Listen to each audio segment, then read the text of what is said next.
Continuamos entonces en el Foro Anual de Filosofía Stoa, en la segunda jornada, en el panel 1, con la segunda conferencia a cargo de Edwin Hernán Zaza Restrepo, el cual es docente de filosofía en el nivel de secundaria y media.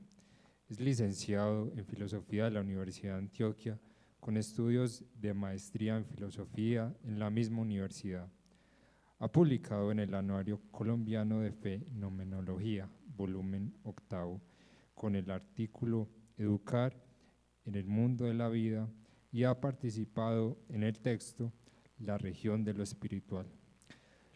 Los invitamos entonces a escuchar la charla de Edwin, que se titula Posibilidades de reflexión filosófica a partir del diálogo de los relatos de Howard Phillips Lovecraft y el realismo especulativo de Graham Harman, y posteriormente la conversación entre los dos panelistas. Sin más preámbulo, le doy la palabra a Edwin. Muchas gracias, ya creo que muy buenas noches ya. Muchas gracias pues como por la invitación. De pronto en la lectura pues de la propuesta pues hay como una suerte de corrección, ¿cierto? Es el diálogo entre los relatos de Howard Phillips Lovecraft y Graham Harman. Entonces de lo que se trata es de mirar y apreciar qué nos dice. Inicialmente pues el orden que voy a establecer es el siguiente: primero, qué nos dice el realismo especulativo de Graham Harman, y luego mirar cómo la literatura de Lovecraft es una expresión literaria que se ajusta a lo que este realismo especulativo propone. Entonces es lo que vamos pues como a empezar a desglosar acá, ¿sí? Que inclusive nos permite, pues y esa es una de las intenciones de esta charla, pues si se puede tomar así, en la cual logremos como apreciar la literatura de Lovecraft, pues más allá de una mera literatura de entretenimiento, sino también de una literatura que tiene un profundo trasfondo especulativo, que es lo que se trata pues como de mirar aquí. ¿Podemos pasar a la siguiente, por favor? Bien, este asunto del realismo especulativo, pues bueno, es un movimiento filosófico muy siglo XXI, prácticamente tiene su acta de nacimiento en abril del año 2007, en Inglaterra. Pues allí se reunieron pues una serie de pensadores, donde efectivamente pues hay este asunto de reflexión aquí, y es el siguiente: ¿de qué manera pues se puede como pensar una reflexión acerca de la realidad donde se pueda mirar todo el potencial que tiene el objeto, ¿sí? Y que si de pronto nosotros nos situamos en los manuales, pues como ¿cómo decirlo?, de epistemología más básico, y en las exposiciones más básicas de la realidad, siempre nos han hablado de que hay un sujeto y hay un objeto, pero este realismo especulativo le apuesta al segundo, ¿sí?, al objeto como tal. Ahora, Graham Harman, inclusive en uno de sus ensayos tempranos del año 1999, sí, él justamente hacía como una suerte de balance de acerca de lo que nos ha dejado la filosofía en el siglo XX, y él encuentra que, bueno, si bien se han dado virajes importantes como el giro lingüístico, donde el lenguaje ocupó pues un lugar central, todavía seguimos dependiendo mucho de ese sujeto para poder nombrar la realidad. Y adicionalmente a eso dice que quedaríamos también como con esa deuda de que no podemos acceder a lo que en fenomenología se llama herir a las cosas mismas. Lo explico mejor: al situar la realidad de un objeto de acuerdo a lo que un sujeto diga de él, estamos, digámoslo así, restándole la posibilidad de que el objeto se manifieste, ¿sí? Entonces esa es una de las preocupaciones que hay alrededor pues de este realismo especulativo, que bueno, yo mencioné pues a Graham Harman, pero bueno, hay varias personas pues también ahí alrededor que de pronto ya ustedes lo pueden como mirar por ahí más a fondo. Entonces es un movimiento filosófico que se asume así, como el movimiento filosófico que va a ponerle, que va a saldar, digámoslo así, las cuentas con relación a ese lugar que ha tenido el objeto en lo que tiene que ver con una reflexión acerca de la realidad. Listo. ¿Podemos pasar al siguiente, por favor? Bueno, este realismo especulativo planteado por Graham Harman se recoge en esta sencilla fórmula de las 3 O. una ontología orientada al objeto. ¿Qué implica eso? El concepto de ontología como tal siempre lo hemos asociado pues como la reflexión que hay acerca de la totalidad, ¿sí? Y como les decía ahorita, esa reflexión acerca de la totalidad le está dando voz a una parte aquí y echa ese objeto como tal. Entonces, en ese orden de ideas, para darle voz a ese objeto, se tiene que ir menguando de alguna manera la voz que tiene ese sujeto sobre el objeto, ¿sí? Se tiene que ir menguando esa voz. Y en ese sentido, esta ontología orientada hacia el objeto va a tener una cierta preferencia por aquellas filosofías o aquellos pensadores que procuraron darle más una voz al objeto que al sujeto, pues obviamente.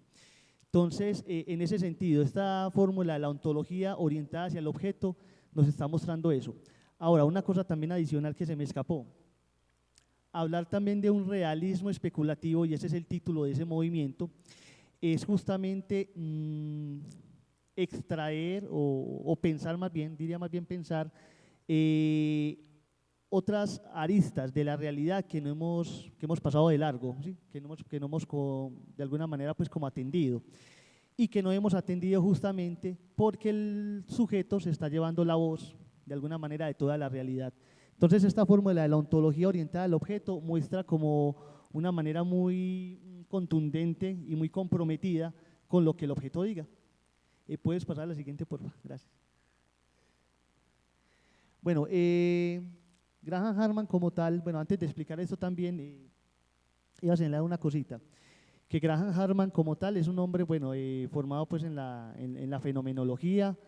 De hecho, con esta corriente filosófica pues van a tener como sus cercanías y también sus distanciamientos, ya enseguida miraremos cómo esa cuestión, y que no perdamos de vista lo siguiente, que en la fenomenología, o al menos eso fue lo que nos dejó el filósofo alemán Helmut Husserl, uno va a las cosas mismas, ¿sí? Vamos a las cosas mismas a ver qué nos dicen.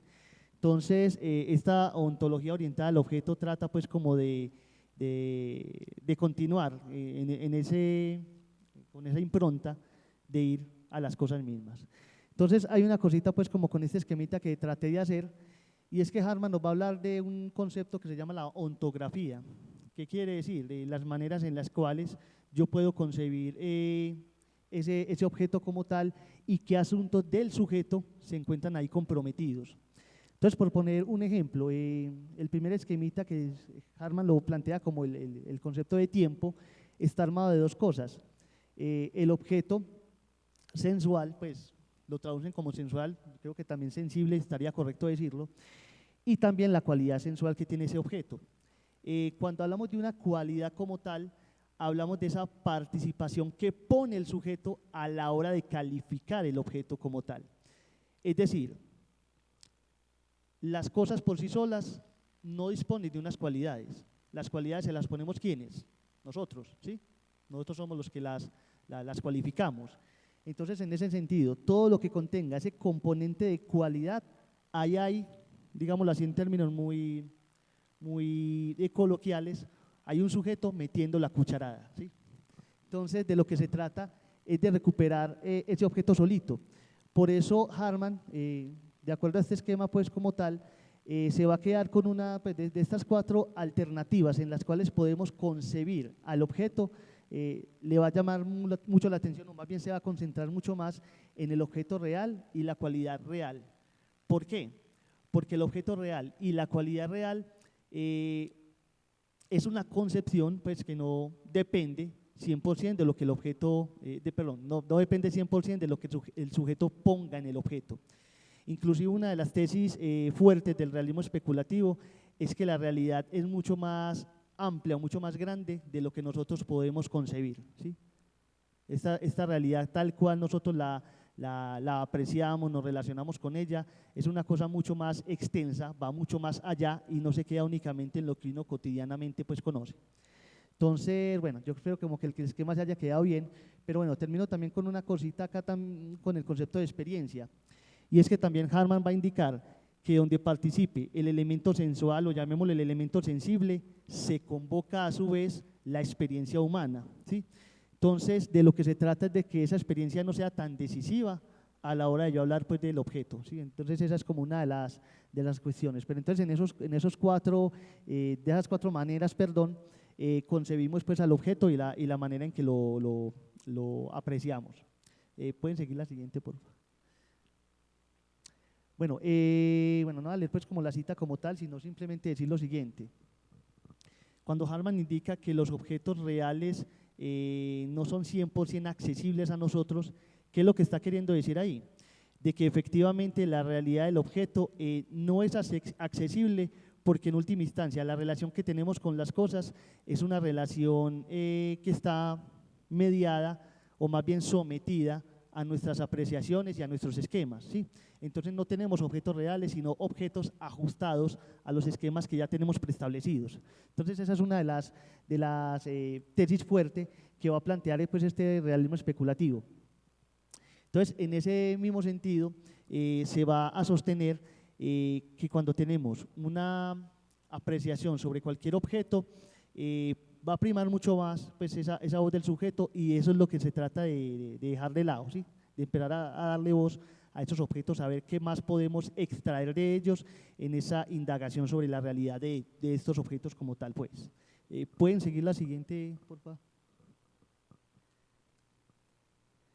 Bueno, en ese sentido, este realismo especulativo va a indicar que, bueno, el objeto es mucho más de lo que un sujeto diga de él, y adicional a eso, cuando yo asumo que el objeto es mucho más de lo que un sujeto pueda decir de él, bien puedo señalar que un objeto no puede ser tan, ¿cómo decirlo?, no se puede clasificar tan sencillamente, ¿sí? Hay cosas que se nos van a salir de alguna manera de las manos con relación a ese objeto y que en esta perspectiva como tal es lo que se va a tratar de explorar. Dale la siguiente, por favor. Bueno, yo voy a mencionar pues como algunas influencias o antecedentes que hay alrededor de este realismo especulativo. Una de ellas, pues lo menciono así como en enunciados muy sencillos. En la primera, la crítica a David Hume y al sentido común. ¿Cuál es la crítica que le va a hacer el realismo especulativo a David Hume? Hartman va a plantear que desde Hume siempre se ha hablado de objetos en términos de cualidades, ¿sí? Ahora, ¿cuál es el problema con esas cualidades? Que más que sean una cosa que pone el sujeto las pone de acuerdo a sus hábitos, de acuerdo a lo que para él es más familiar, de manera que lo que se salga de su familiaridad, ese objeto como tal, desde esta concepción de Hume, perdería valor, bueno, digámoslo en términos de pronto muy técnicos, perdería ser. ¿Por qué? Porque justamente las cualidades que yo pongo en él son las que me hacen decir, eso es un objeto. Y de lo que se trata es de que no tenga esa dependencia tan directa de un sujeto. Entonces va a haber una crítica muy fuerte a David Hume y sobre todo este concepto del sentido común, recordando un poco ese célebre ensayo del señor Moore, el filósofo pues, inglés que también es heredero de Hume. Moore decía en su texto de la defensa del sentido común de que hay unas convicciones evidentes en el ser humano y que uno con la filosofía no tiene por qué problematizarlas. Pues el ejemplo más claro que pone Moore es el de las dos manos. Él dice, yo estoy seguro de que tengo dos manos. Esto a mí nadie me lo tiene que cuestionar, ¿sí? Tengo esa plena certeza. Entonces esas convicciones tan básicas y elementales no se tienen por qué poner en tela de juicio. Y ahí la filosofía tiene como que tener una suerte de límites o una suerte de consideración alrededor de esas convicciones tan firmes que tenemos. Pero el realismo especulativo con eso no la va, ¿sí? Porque de todas maneras, la posición de Hume y esta posición del sentido común lo que hace es reducir el objeto a simplemente aquellos elementos que valga la redundancia, que del sentido común nosotros establecemos sobre los objetos como tal. Pero por otro lado, va a estar el asunto de Edmund Husserl y las cualidades del objeto, no teniéndolo ya como crítica, sino como un argumento que respalda lo que plantea el realismo especulativo. Edmund Husserl sostenía que justamente los objetos no se agotan en sus cualidades, sino que justamente los objetos presentan, pues por decirlo de alguna manera, una existencia al margen de las cualidades que se tengan ahí. Husserl como tal, pues que es el papá, bueno, el papá no, pues es uno de los precursores más bien de la fenomenología en el siglo XX, va a sostener pues el concepto de la llamada correlación, en la cual él va a indicar que toda conciencia es conciencia de algo. Es decir, mi pensamiento siempre va a estar dirigido a un objeto, ¿sí? Ahora, el realismo especulativo con esa tesis va a tomar distancia. ¿Por qué? Porque sigue dándole mucha voz a la conciencia humana, al pensamiento humano, y de lo que se trata es quedarse con eso. Pero rescata de Husserl esa apreciación acerca de las cualidades del objeto, que en las investigaciones lógicas pues lo sostiene, de que el objeto no se agota en sus cualidades y que inclusive antes de que el ser humano se dé cuenta de que hay objetos alrededor de él, ya el objeto está ahí. No tiene que haber un ser humano que de alguna manera le dé esa, ¿cómo decirlo?, esa prenda de garantía de que un objeto existe ahí, sino que el objeto ya tiene existencia al margen de las cualidades que yo le ponga. ¿Puede seguir la siguiente imagen, por favor? Bueno, los otros dos referentes que va a tener presentes que respaldan esta tesis del realismo especulativo va a ser Heidegger y Whitehead. Con Heidegger señalo lo siguiente. De hecho, el primer gran trabajo filosófico que hace Graham Harman es acerca del concepto de herramienta que maneja Heidegger en Ser y Tiempo.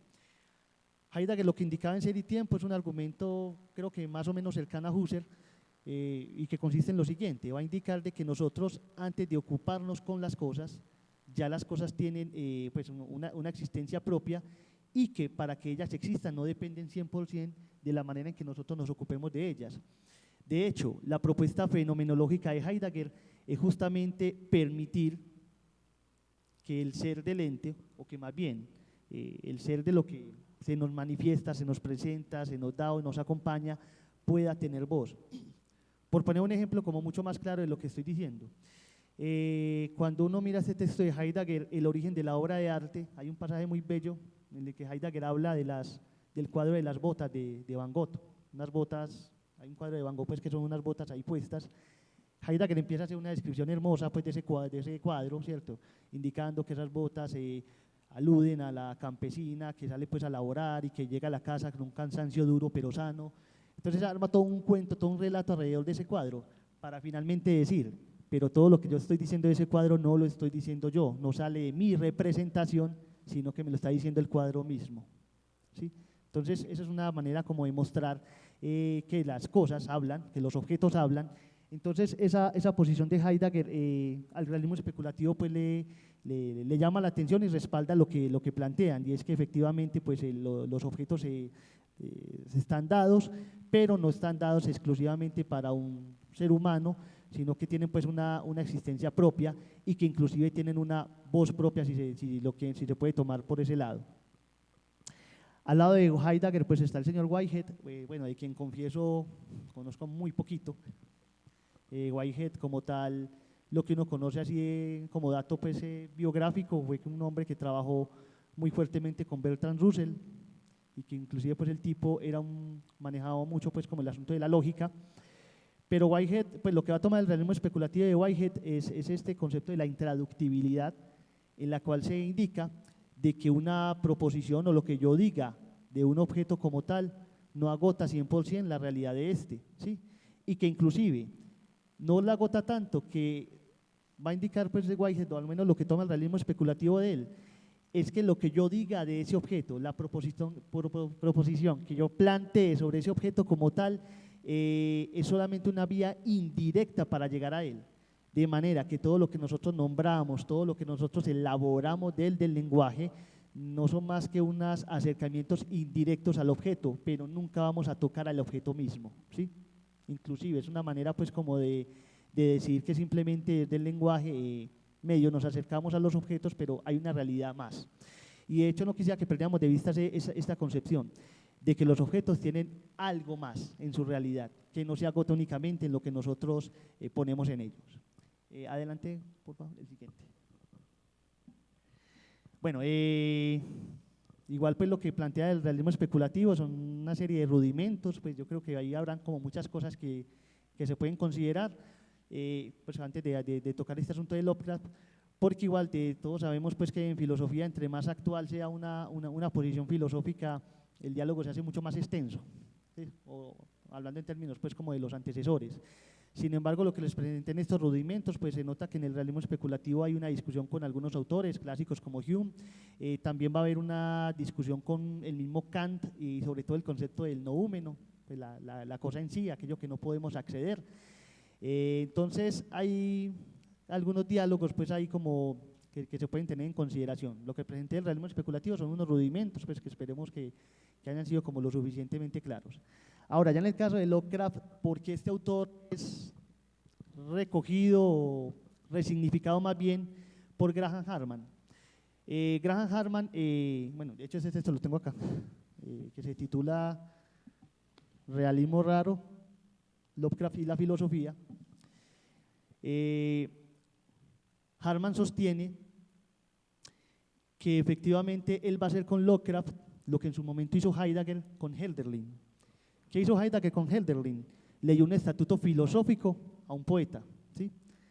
Harman va a hacer lo siguiente, también le va a dar un estatuto filosófico a un escritor, con un serio agravante, y es que Lovecraft, y sobre todo Lovecraft, hay que decirlo, y sobre todo ahorita pues el compañero que hablaba de Faulkner, no es un literato que esté como a la altura de esos personajes, ni de Faulkner ni de Steinbeck. Hay que entender que Lovecraft hacía sus relatos, los vendía, se publicaban en revisticas por ahí, pero no se tenía en ningún momento asumirse con una obra literaria, así, ¿cómo decirlo? Como pues con esos alcances, un proyecto literario de esos alcances. Pero sobre este personaje como tal, pues esa obra literaria, a pesar del gusto que genera y todas esas cosas, no tenía pues un gran estatus. Inclusive, Graham Harman va a indicar que lo que él va a tratar es demostrar de que justamente en Lovecraft hay elementos que permiten ponerlo a la altura de una filosofía, que eso es bastante elevado, y que esos elementos permiten sacar a Lovecraft de esa consideración un tanto, ¿cómo decirlo?, un tanto por debajeada, un tanto soslayada, de que es una literatura pues más que para entretener, pero que no tiene pues como un alcance de proyecto filosófico tan potente como el que puede haberse en otros escritores. Entonces con Lovecraft como tal es lo que se va a tratar como de recuperar. Ahora, ¿qué es lo que se va a recuperar de Lovecraft? Que efectivamente se va a indicar que en sus escritos, bueno, que entre otras cosas los escritos de Lovecraft son bastante extensos, por un lado los relatos que publicó son muchos, pero también están por ahí pendientes las cartas, si mal no estoy, leían en este señor Houellebecq, que el poeta francés, que pueden ser más de 1000 cartas, pues que hay por ahí una correspondencia extensa, en que inclusive Lovecraft fue un hombre muy comprometido con las correspondencias, cada vez que alguno de sus admiradores le escribía siempre respondió, siempre, no dejó a nadie pues como sin respuesta. Hay cartas que inclusive pueden llegar hasta más de las 40 páginas, entonces ahí también hay una obra larguísima. Sin contar inclusive la misma obra poética, pues que también Lovecraft en la poesía se incursionó. Pero bueno, mirando lo que conocemos pues de los relatos y eso también muy grosso modo, porque reitero, son muy extensos, va a encontrar Graham Harman que en los relatos de Lovecraft hay presencia de ese realismo especulativo, que es lo que vamos a empezar como a mirar. Ahora, como para que tengamos como memorizada la cosa, recordemos pues que en este realismo especulativo se trata de recuperar la realidad del objeto y que esa realidad del objeto dice mucho más de lo que un ser humano pone en él, de lo que un ser humano puede concebir, ¿sí? Eso es algo central ahí. ¿Puedes pasar la siguiente, por favor? Bueno, en ese sentido, Graham Harman, destacando pues como ese elemento en Lovecraft, va a indicar lo siguiente. De pronto, porque bueno, a mí pues, no es como el tiempo para no leer pues como relatos de Lovecraft donde dice uno puntualmente esas cosas y ojalá yo espero pues que de pronto ustedes hayan como manoseado uno que otro relatico por ahí, pero uno va a encontrar que en Lovecraft los eventos o los sucesos que hay en sus relatos siempre exceden la comprensión humana. Inclusive si uno piensa en la historia del Necronomicon, este relato es un relato narrado por un personaje que él lo llama como el árabe loco, un tipo que ha perdido el sano juicio. Casi todos estos personajes de los relatos de Lovecraft, cuando se encuentran con estos eventos, llamémoslo así, sobrenaturales, entre comillas, y digo entre comillas porque Harman va a defender a rajatabla de que Lovecraft es todo un materialista, ¿sí? Que eso no es un tipo pues tan ficcional de pronto como se cree. Se va a señalar que en estos relatos de Lovecraft, todos esos eventos que se presentan, incluso los eventos pues más terroríficos, son eventos que inmediatamente ponen a tambalear el sano juicio, ¿sí? La persona pierde la cabeza, la persona entra en delirios, representan personajes pues que, como se dice muy vulgarmente, pues con la teja corrida. Entonces, ese tipo de característica no es gratuita. ¿Por qué? Porque muestra que la realidad que Lovecraft está poniendo como escritor excede totalmente la comprensión humana, y es una realidad en la que en muchas ocasiones usted se puede acercar a ella, o al menos hablándolo desde los relatos, se acercan a ella solamente cuando su sano juicio está perdido. Nunca hay una concepción 100%, hay una claridad 100%. Inclusive, en varios de los relatos de Lovecraft, que eso también es otro elemento que este autor tiene algunas, pues en su literatura hay que decirlo, hay algunos lugares muy comunes, pero en muchos de sus relatos cuando aparecen los científicos y van a tratar de explicar algún evento que aparece ahí, siempre los científicos se quedan a gatas o se quedan cortos para explicar determinados sucesos. Por ejemplo, en el cuento El color que cayó del cielo, pues es un relato que habla de un meteorito que cae en una región. Llegan los científicos a recoger los rastros de ese meteorito y encuentran una serie de coloraciones y de características que se salen de los esquemas que ellos como científicos tienen. Entonces ahí ya estamos hablando de un objeto que excede los patrones de realidad que tienen los humanos. Entonces por eso el realismo especulativo valorará muchísimo a Lovecraft por ese lado.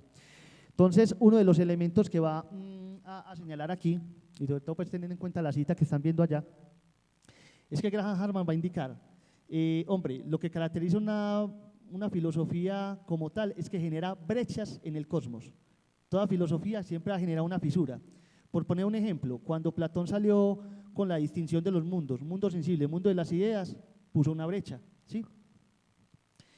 Cuando se presenta, a ver, de pronto ahorita que mencionaban un poco pues a Nietzsche, Nietzsche de alguna manera también pone una brecha, ¿sí?, en una realidad establecida desde el discurso del cristianismo. Entonces, todos los filósofos son expertos en encontrarle brechas a la realidad.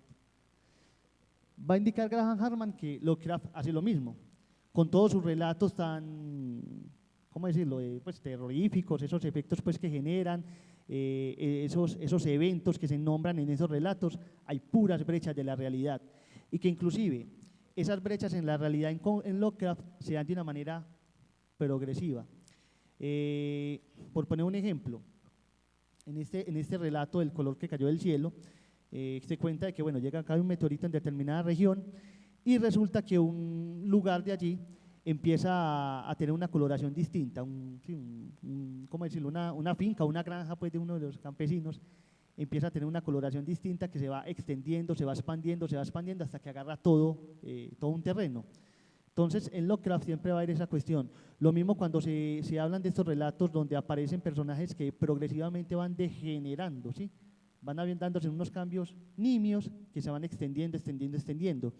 Como decían en un video que observaba sobre Lovecraft justamente, creo que eso y los expositores lo decían más claro que yo, en Lovecraft el efecto es como si usted derramara un líquido sobre una mesa. Es algo que cayó ahí y se va expandiendo hasta que lo abraza todo, ¿sí? Entonces, en ese sentido, las brechas que se observan en los relatos de Lovecraft tienen ese impacto, ¿sí? Son brechas que aparecen inicialmente como algo mínimo, pero que se va extendiendo hasta abrazar toda una realidad, pues. Entonces, en ese orden de ideas, Harman va a indicar que en Lovecraft se cumplen estos dos movimientos, una fusión y una fisión. En la fusión como tal hace alusión a esas mezcolanzas raras que Lovecraft hace en algunos de sus relatos, por poner pues como por ejemplo el más célebre, la llamada de Cthulhu. Yo no sé si se pronuncia así porque creo que eso no tiene pronunciación pues establecida. La llamada de Cthulhu, se habla de Cthulhu como una suerte de deidad que está armada de tres cosas: pulpo, dragón y humano, tres cosas metidas en una, ¿sí? Entonces, ¿qué encuentra uno ahí? Que hay unas mezcolanzas, unas fusiones que obviamente pues no son concebibles de lo humano, y que al no ser concebibles como lo humano, y eso es bien importante, se constituyen en algo amenazante, ¿sí? Esas anomalías, esas mezclas tan raras se ven ahí. Inclusive en la llamada de Cthulhu se observa que efectivamente Cthulhu es una deidad a la cual se está bregando a que no aparezca en esta realidad humana, ¿sí? Que no aparezca aquí. ¿Por qué? Porque aparece Tulu y, mejor dicho, diciéndole en términos muy coloquiales, nos lleva pues el berraco, ¿sí? Entonces, uno ve que en ese relato hay ese temor, y que inclusive ustedes de pronto, si se han llegado a mirar ese relato, alrededor de él se vincula la presencia de Tulu con puros rituales vudú, pura brujería, cosas que tienen que ver con el oscurantismo, todo ese tipo de manifestaciones alrededor de eso son manifestaciones que están como de alguna manera amparando un caos por venir, ¿sí? De hecho, va a indicar Graham Harman en su lectura de Lovecraft que de Lovecraft nosotros no conocemos todavía el caos. Es decir, en Lovecraft siempre estamos prestos, pendientes y ¿cómo decirlo? En riesgo de que llegue algo peor, ¿sí? Algo similar a lo que indicaba pues el filósofo francés Clement Rosset, una lógica de lo peor, en la cual, mejor dicho, todas las estructuras con las que entendemos la realidad se desbaraten. Y no en balde, cuando uno observa estos personajes de Lovecraft, y no en balde también la misma influencia que ha tenido la literatura de Lovecraft en el cine de terror, por poner un ejemplo, uno que tiene una influencia muy potente es en las películas de Alien, de Ridley Scott. Las películas de Alien son Lovecraftianas, no sé si se puede decir así, son muy Lovecraft en su estilo. ¿Por qué? ¿Qué es Alien? Es una criatura que obviamente no es humana, y fíjense que siempre repele a lo humano. Alien, cualquier humano que va por ahí se lo despacha, ¿sí?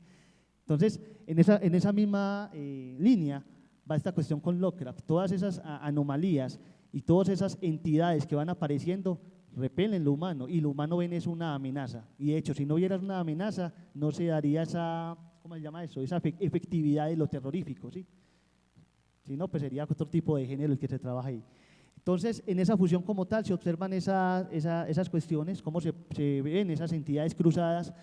Hay otra cosa que decir, pues ahí me disculpan que a veces se me vienen cosas a la cabeza que no tuve en cuenta, y es que no sé si en este asunto de la fusión se tenga también presente que estas entidades mezcladas, anómalas, tengan algo que ver con el abierto racismo que tenía Lovecraft. Lovecraft fue un hombre abiertamente racista, un hombre que en el mestizaje no le gustaba para nada, pues un hombre parece de un temperamento difícil, y que bueno, el tipo como tal, sí, pues no tenía como problemas en vincular a las razas, a las razas distintas, pues obviamente a la raza blanca con otras cosas.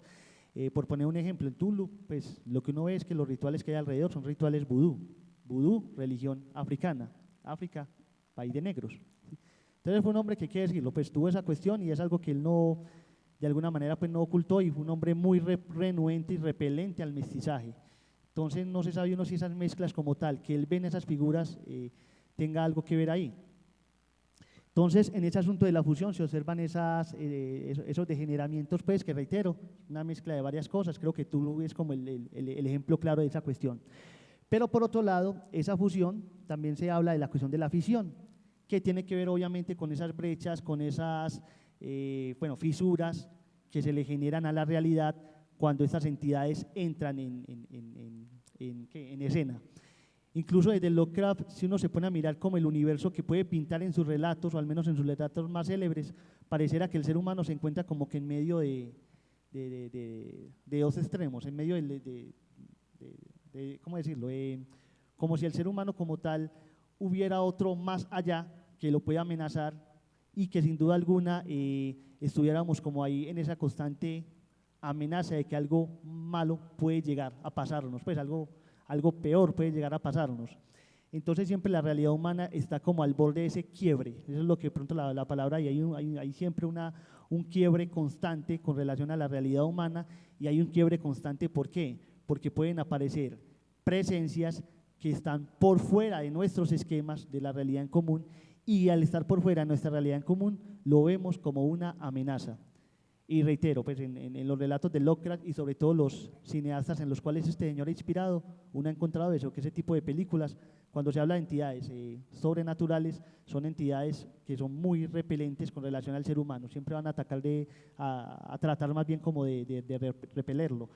Inclusive Stephen King con esta película de It, Stephen King también pues deudor de Lovecraft como tal, uno observa que ¿Y qué viene siendo? Pues uno ve es un payaso, pero ese payaso puede tomar unas formas aterradoras, y unas formas aterradoras en las que también ataca a lo humano. Entonces ahí eso es algo que no se puede tener, que no se puede perder de vista, y que inclusive en Lovecraft se va a observar que todos los dioses o las deidades que él propone son deidades que no están para nada, que no tienen pues como la función de servirle al bienestar del ser humano, ¿sí?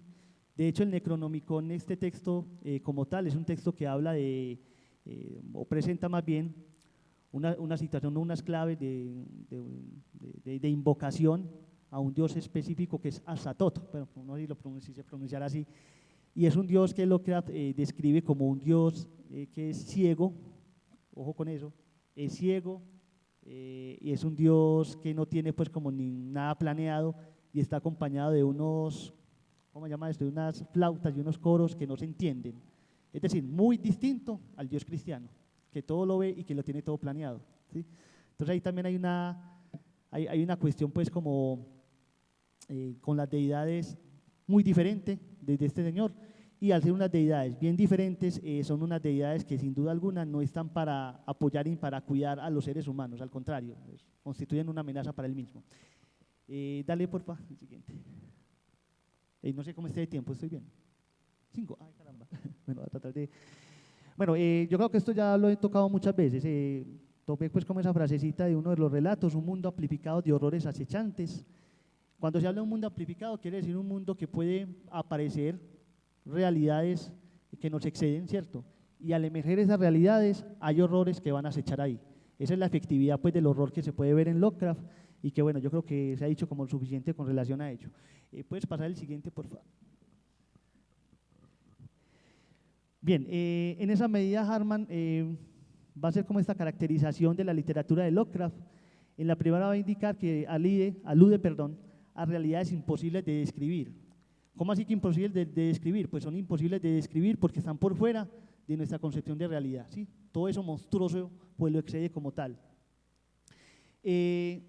Un concepto bien interesante que Harman va a observar en Lovecraft, y va a indicar que en Lovecraft hay un cubismo literario, es decir, es un hombre que arma unas entidades de una manera muy violenta, muy deforme. Bueno, obviamente son feas, tienen mezcla de muchas cosas, inclusive en este relato, El horror de Dunwich, creo que se titula, hay dos personajes, unos mellizos, llamados Wilbur, y es muy curioso porque tienen un crecimiento pues anómalo.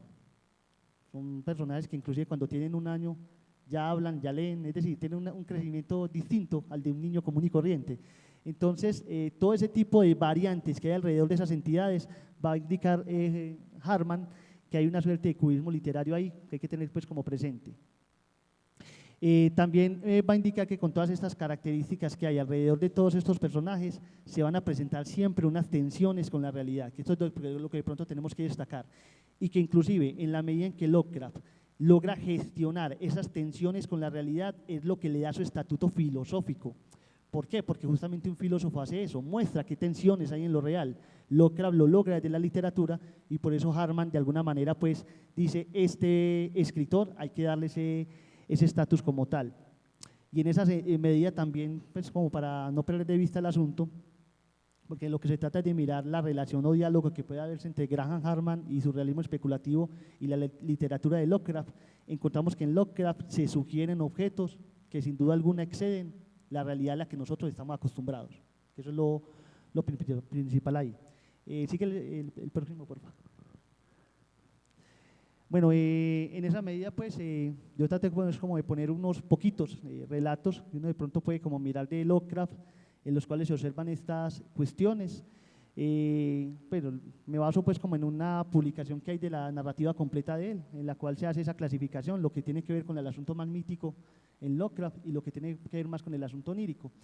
Y en ese asunto mítico pues como tal se observan pues como esas deidades que se plantean en el universo literario de Lovecraft, que reitero, son deidades completamente repelentes a lo humano, que son deidades que se aparecen en este escenario humano en el que nos iría muy mal, y que sin duda alguna pues tratan como de caracterizar otra manera de entender a los dioses. Eso sería algo importante ahí, ¿sí? Hay otros dioses ahí que inclusive son bien diferentes, inclusive me atrevería a decir que de los mismos dioses de la mitología griega, que por más mundanos que se les pinten, pues también tenían como su lado un tanto benéfico para el ser humano, si él le adoraba.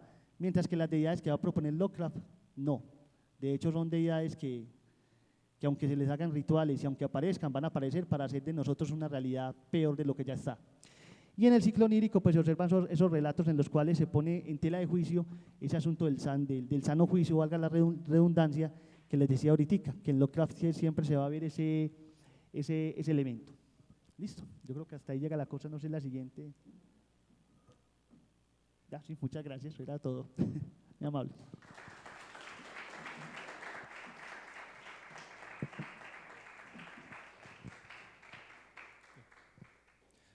Muchas gracias, Edwin, por tu charla. De verdad que Lovecraft es un autor apasionante, sus relatos, ese terror cósmico. Los invitamos entonces a que nos acompañen a las 8 para realizar la conversación entre los dos ponentes. Muchas gracias.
está.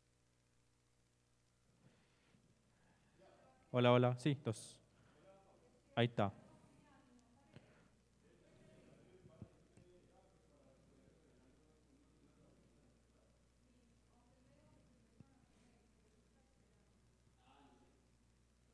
Paula, ya hablo con Valentín.